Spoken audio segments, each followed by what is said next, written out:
boa noite. Boa noite, paz para você. Em catequese sobre zelo apostólico, o Papa fala de beato leigo venezuelano. Em Pequim, cardeal Mateus Zuppi cumpre missão de paz confiada por Francisco. Juristas católicos reagem à pauta de julgamento que prevê a descriminalização do aborto até a 12ª semana de gestação. Novos ministros do governo Lula tomam posse. Em Brasília, o que dizem especialistas sobre a decisão do STF pela constitucionalidade da desapropriação de terras produtivas. Estudo revela a desigualdade na distribuição de médicos pelo país. E começam as obras da nova capela do Santuário do Pai das Misericórdias. Exposição na capital mineira te leva para o fundo do oceano. Canção Nova Notícias começa agora.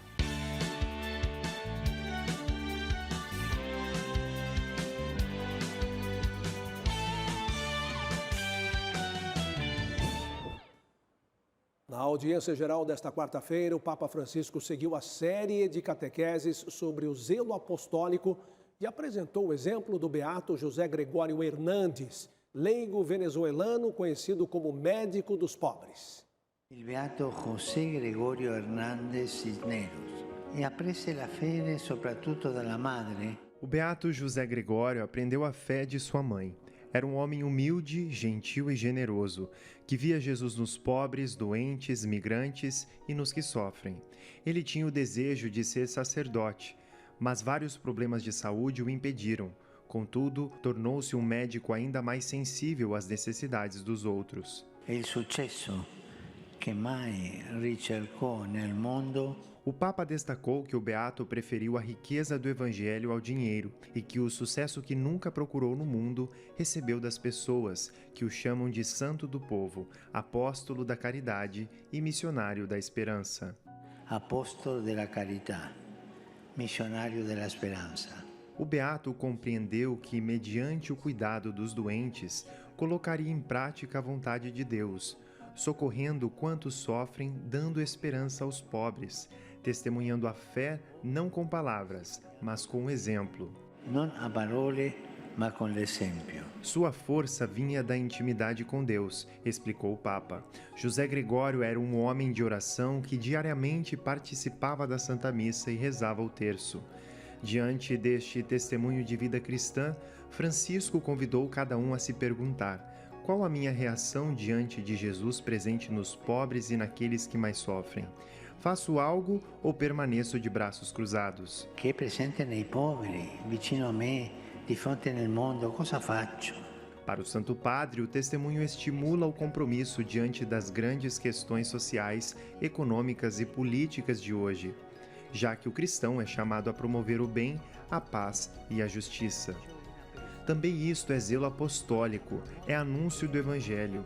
E isto é bem-aventurança cristã, explicou Francisco. Anche questo è zelo apostolico, è annuncio del Vangelo e questo è beatitudine cristiana. Ao final da catequese, o Papa voltou a expressar proximidade ao povo da Líbia e do Marrocos.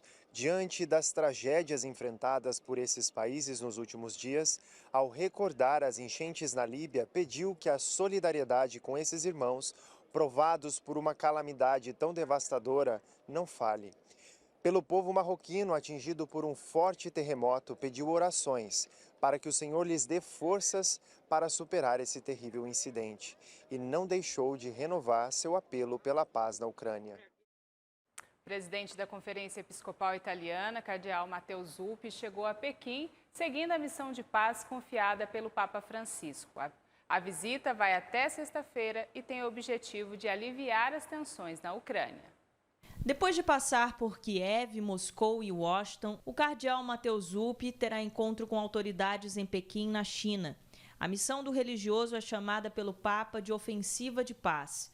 O objetivo é apoiar as iniciativas humanitárias e a busca de caminhos que possam levar a uma paz justa. Ao confirmar a visita do enviado papal, a porta-voz do Ministério das Relações Exteriores da China disse que o país asiático sempre esteve comprometido em promover negociações de paz. Nós estamos prontos para trabalhar com todas as partes e continuar a desempenhar um papel construtivo para diminuir as tensões geradas pelo conflito e controlar a situação. A ideia do Papa Francisco de incluir o país asiático no itinerário da missão de paz foi anunciada pelo pontífice no mês passado, durante o retorno da viagem à Mongólia. Credo che dobbiamo andare più avanti nell'aspetto religioso. Devemos avançar no aspecto religioso para nos entendermos melhor e para que os cidadãos chineses não pensem que a igreja não aceita sua cultura e seus valores. Eu tenho grande respeito pelo povo chinês, destacou Francisco. Ammirazione per il popolo cinese. Como nas visitas anteriores, o programa de encontros que Matheus Zuppi realizará na capital chinesa não foi divulgado. E agora a gente vem para o Brasil porque a ministra Rosa Weber, presidente do Supremo Tribunal Federal, liberou para julgamento a pauta que pode descriminalizar o aborto até a 12ª semana de gestação. A notícia causou repercussão e quem traz as informações é Sidney Fernandes, direto de São Paulo. Boa noite, Sidney. A ação, que pode autorizar uma atrocidade contra a vida de inocentes, está no STF desde 2017. Boa noite, Reinaldo, Elaine, e boa noite a todas as famílias que nos assistem. A pauta foi liberada para análise da Suprema Corte, mas a data para julgamento ainda não está definida. A ADPF 442, Arguição de Descumprimento de Preceito Fundamental, é uma ação movida pelo PSOL, com a intenção de liberar o aborto até a 12ª semana de gestação. O tema causa repercussão no meio jurídico. Aos 18 anos, Ângela teve uma gravidez não planejada. Prestes a fazer um intercâmbio estudantil, ela foi incentivada por colegas a realizar o aborto. E de repente eu ouvi barulho do coração bem rápido, bem rápido. E eu falei para a médica assim, nossa, doutora, eu não sabia que eu estava tão nervosa. Assim, e a médica falou para mim, não, mas não é você não, você tá bem. Isso daí é o coração do feto. Naquele momento eu ouvi a voz de Deus falando para mim, eu estou dando essa vida para você, para que você tenha uma nova vida. Nesta semana, a presidente do Supremo Tribunal Federal, ministra Rosa Weber, liberou o julgamento da ação que trata a descriminalização do aborto de gestações até a 12ª semana. Mas entidades e juristas cristãos esperam que o STF seja contrário à legalização. A decisão não pode ser outra senão a recusa total do pedido. O Brasil, na sua Constituição, defende a vida, no Código Civil defende a vida desde a sua concepção, e também porque o Brasil é signatário do Pacto San José da Costa Rica, que proíbe a prática do aborto no país. Os juristas católicos estão vendo isso, obviamente com uma apreensão, porque nós não sabemos o quanto um ativismo judicial poderá interferir na decisão do Supremo Tribunal Federal. Enquanto isso, pelo país, instituições trabalham no acolhimento a mães gestantes e seus filhos, como é o caso do amparo maternal. Tem um caso que a pessoa veio para cá porque o companheiro queria muito que ela abortasse.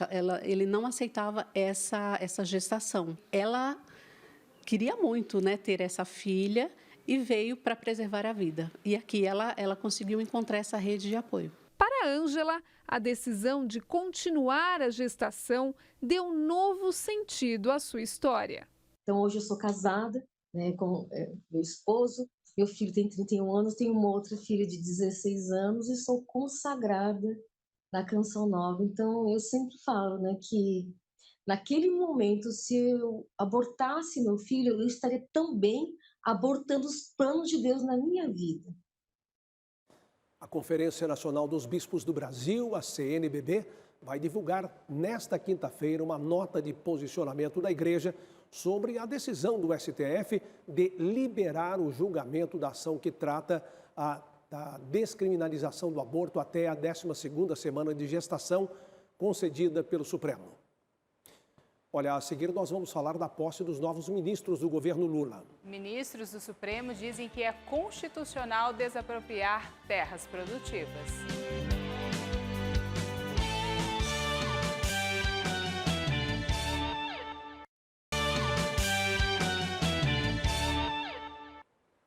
O governo federal autorizou o repasse de recursos para estados e municípios como forma de compensar as perdas com a isenção do ICMS no ano passado.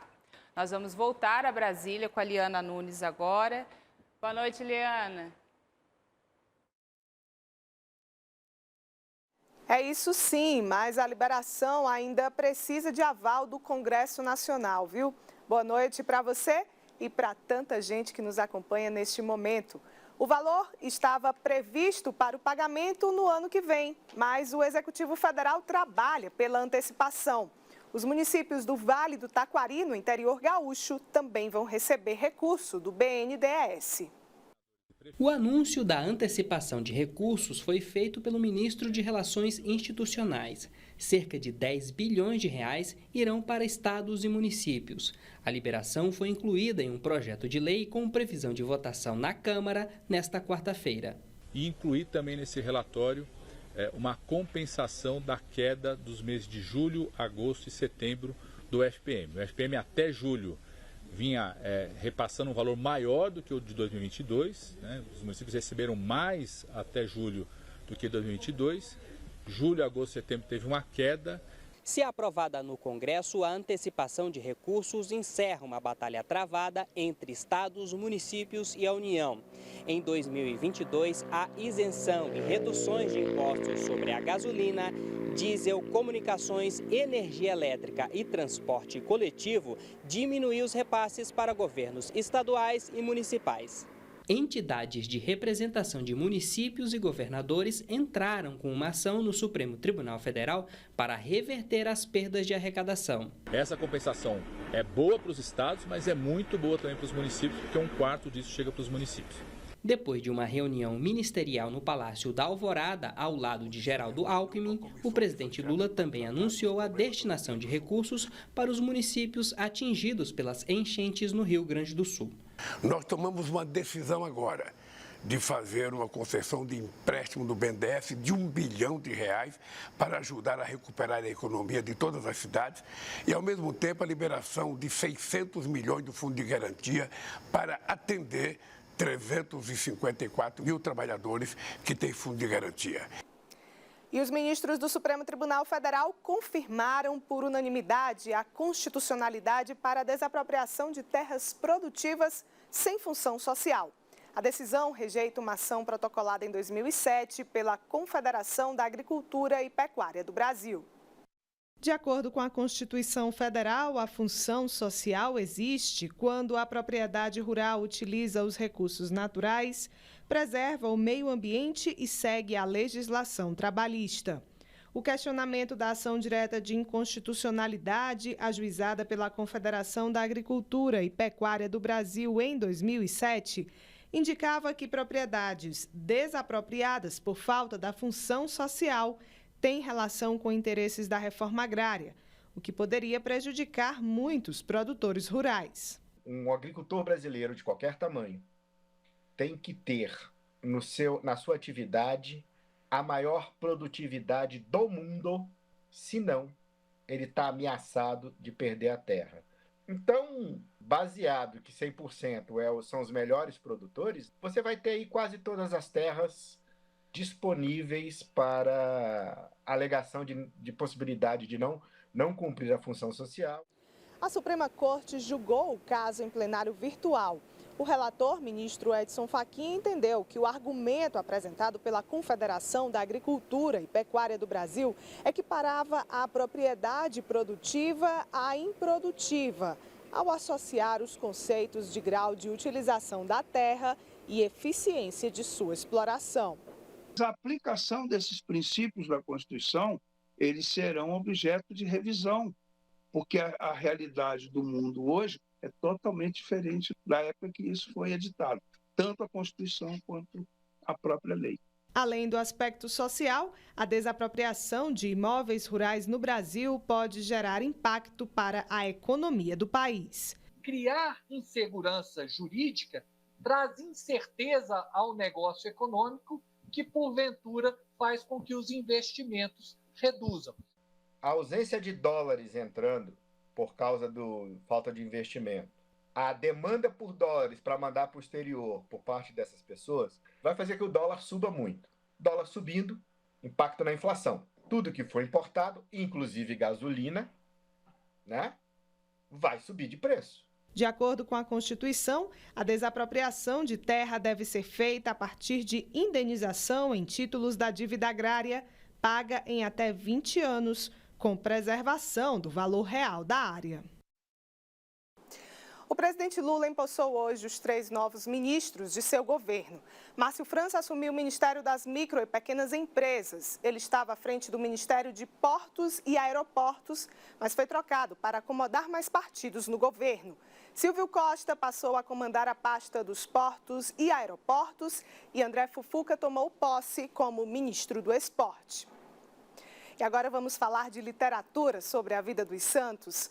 Foi lançado em Brasília o livro São João Nepomuceno no Mundo Ibero-Americano. A obra apresenta a devoção ao santo considerado mártir da Confissão, nascido no século XIV.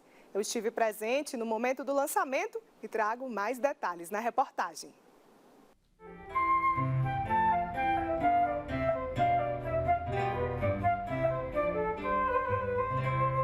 A Nunciatura Apostólica promoveu uma noite especial de lançamento com a presença de padres, bispos, religiosas e embaixadores para prestigiar a história de São João Nepomuceno. A publicação do doutor em Educação Luiz Pontes é o único mapeamento da trajetória do santo. Quando eu fiz a pesquisa literária para fazer esse livro, eu descobri que já, na verdade, existia muita coisa que já tinha sido produzida, mas ainda não havia assim, uma unidade, uma narrativa que unificasse essas diferentes versões, até porque a presença de São João Nepomuceno ela foi muito marcante na América Latina durante um certo período, principalmente séculos XVIII e XIX, mas depois isso acabou um pouco se perdendo. Dom Jean Batista de Quatro acolheu o lançamento da obra a pedido da Embaixada da República Tcheca e por entender a relevância da vida e espiritualidade do santo para a Igreja. São João Nepomuceno tem a tarefa de recordar a importância do sacramento da confissão.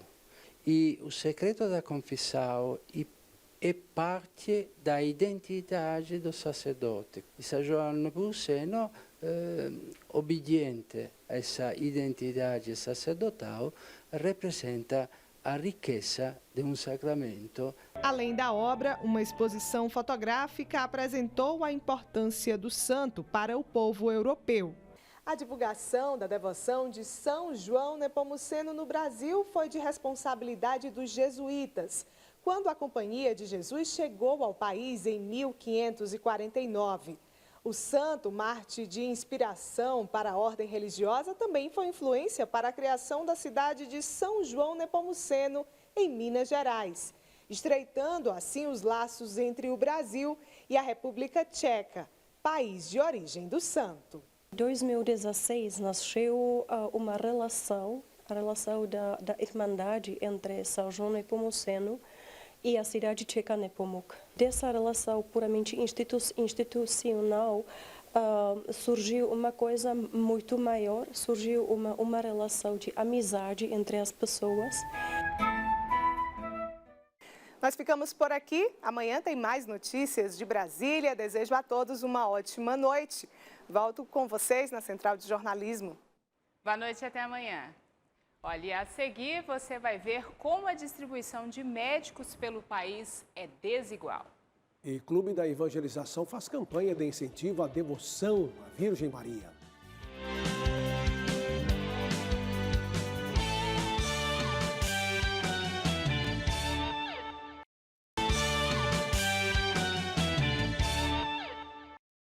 Vamos retornar a São Paulo com Sidney Fernandes para falar sobre a presença dos médicos nas regiões do país. Sidney.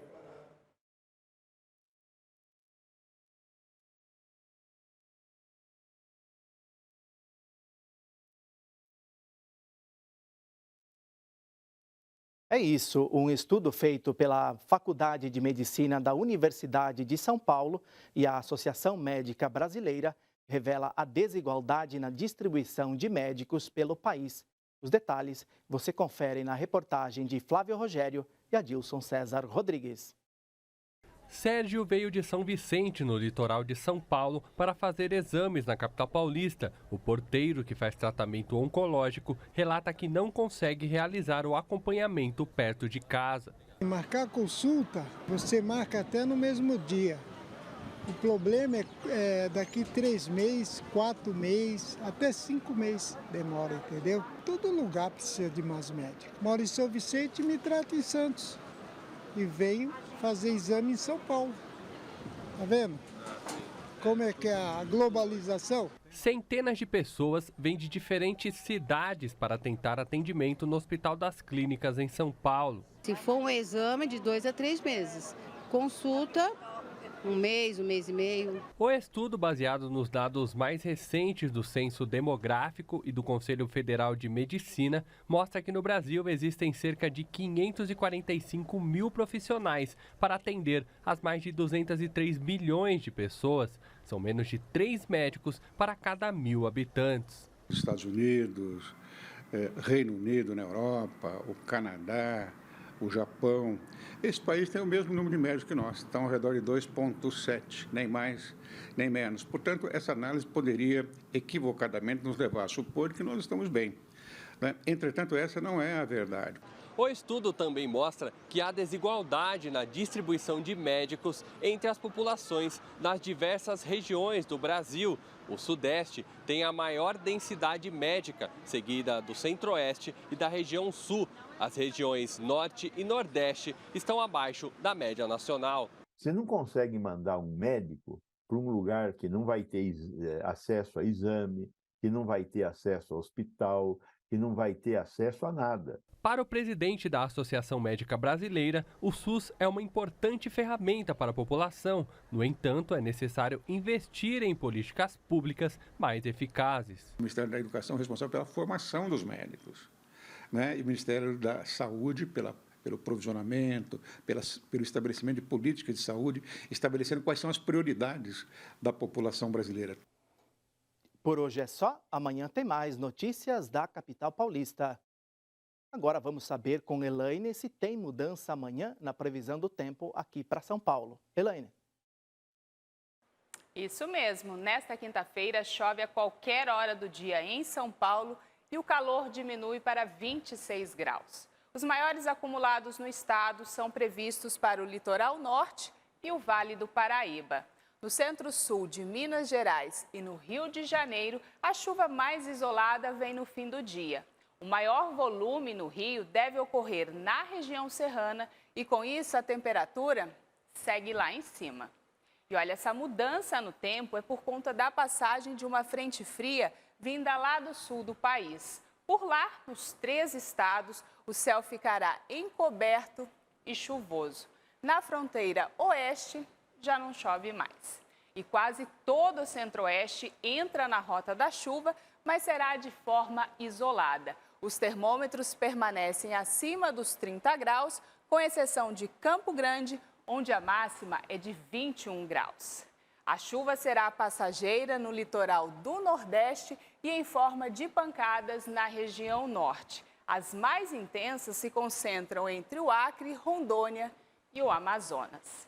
A quinta-feira será ensolarada entre Roraima, Rio Grande do Norte e o Espírito Santo. Reinaldo, é com você. Obrigado, Elaine. Olha, para celebrar a devoção à Virgem Maria, o Clube da Evangelização preparou uma ação especial para os sócios. O envio do livro Consolados por Maria, de Monsenhor Jonas Habib, e uma pulseira de Nossa Senhora das Graças. É a devoção mariana apresentada como método para superar desafios do cotidiano. Na década de 80, Carmina viveu uma experiência com Carisma Canção Nova. Fez muito, né, pela minha vida pessoal, minha vida familiar, minha vida profissional, fez e ainda faz. O gesto de amor e gratidão permite que o sistema de evangelização, fundado por Monsenhor Jonas Habib, se mantenha no ar. Eu tenho uma consciência de que o evangelho ele precisa chegar, né? Ele precisa chegar a todas as pessoas, o mais longe possível, né? Inspirada pela mãe, Carmina é sócia da Canção Nova há 20 anos. Para ela, a obra é uma missão que não pode parar. Para isso, sabe que a sua doação, mês a mês, contribui para a evangelização. Na salvação de almas, ela é um grande exército. Em setembro, o sócio evangelizador recebe uma surpresa da Canção Nova. O que a gente está fazendo são uma campanha para o débito automático, em que a gente quer que o sócio também ele possa se aproximar da Virgem Maria. O sócio que quiser se associar por débito automático, ele vai receber em casa um presente especial sobre Maria nesse mês. Para receber o brinde do Clube da Evangelização, a pessoa que contribui por boleto bancário precisa alterar a sua forma de pagamento para cartão de crédito ou débito automático. Também nós enviamos ali no aniversário um presente para que a pessoa também possa ali se sentir lembrada pela Canção Nova, porque é isso que nós queremos. No caso dos sócios já cadastrados pelo cartão ou débito automático, basta aumentar a colaboração com no mínimo R$ 5,00. E eu quis colocar assim também no cartão para que eu não me esquecesse por causa dessa vida corrida. Lembrando também que esta campanha do débito automático, ela está chegando ao final. Nós temos poucas peças, então se você quer nos ajudar, se cadastre pelo débito automático, que nós vamos enviar para você esse belo presente. E recuperar pessoas, salvar pessoas. Então eu tenho essa consciência, por conta disso eu ajudo a Canção Nova. Na certeza que o Senhor virá, Ele voltará. Que bonita a iniciativa, hein? São muitas as pessoas que tiveram a vida transformada por meio da pregação de Monsenhor Jonas Habib. São memórias que marcam. Gente do Brasil todo se faz unida à Canção Nova pelo toque da esperança. O toque da esperança cristã. Graças a você, sócio e benfeitor. Olha, nós estamos com 40% de nossa meta da campanha do projeto Dai-me Almas de setembro. Sua doação evangeliza. Olha, saiba mais, acesse clube.cançãonova.com. Se preferir, use a chave Pix, pix.doação@cançãonova.com. Obrigada por sua fidelidade. Olha, a seguir uma viagem ao fundo do oceano, na capital mineira. O Santuário do Pai das Misericórdias terá nova capela. As obras já começaram.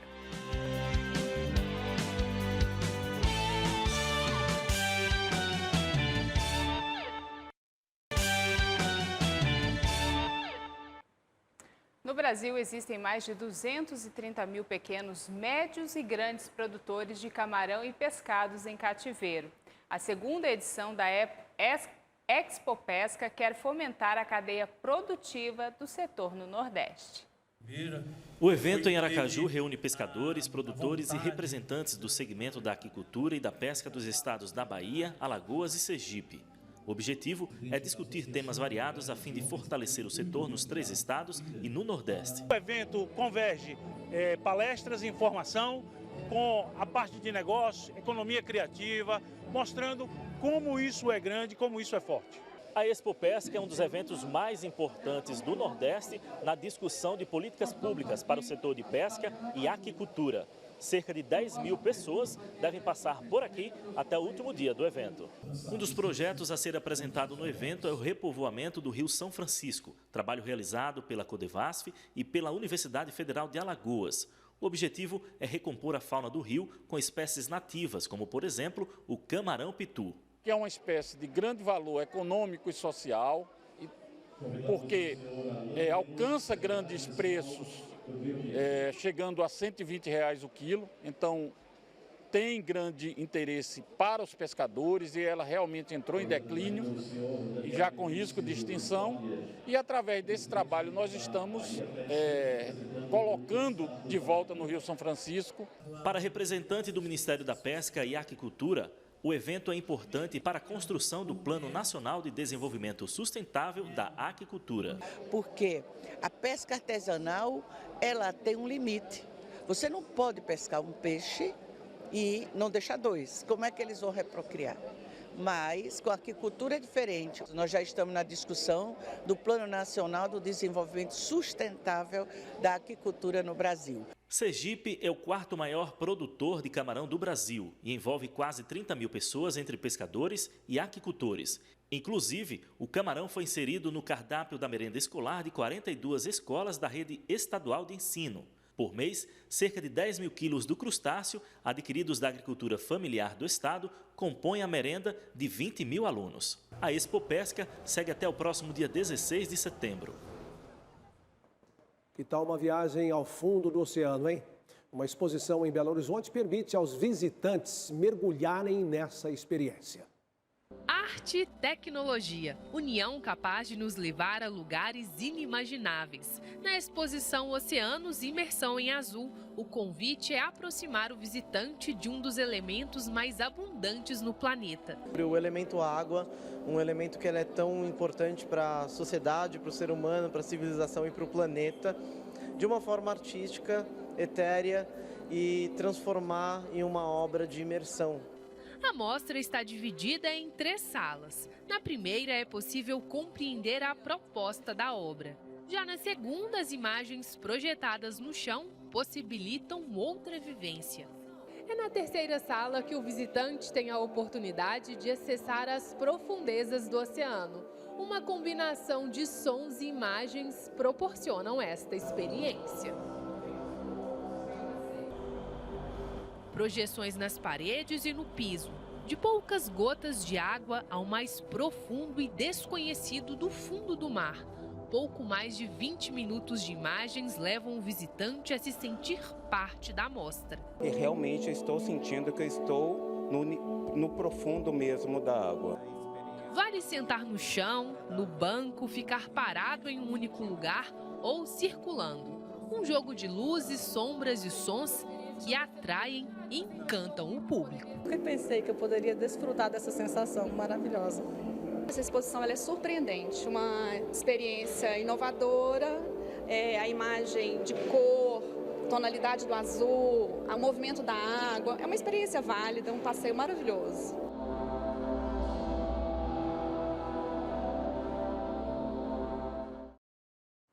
Olha, o Santuário do Pai das Misericórdias vai ganhar uma nova capela no local em que está sepultado o fundador da Canção Nova. O local contará a história do padre Jonas Abib e da comunidade. Capela do Senhor Ressuscitado. Assim será chamado o novo espaço oracional do Santuário do Pai das Misericórdias em Cachoeira Paulista. Nós estamos dentro do grande Santuário do Pai das Misericórdias, que é Deus de toda consolação. E nós cremos na ressurreição. Nós cremos na vida eterna. Então, proclamar o Senhor ressuscitado nos gera muita esperança.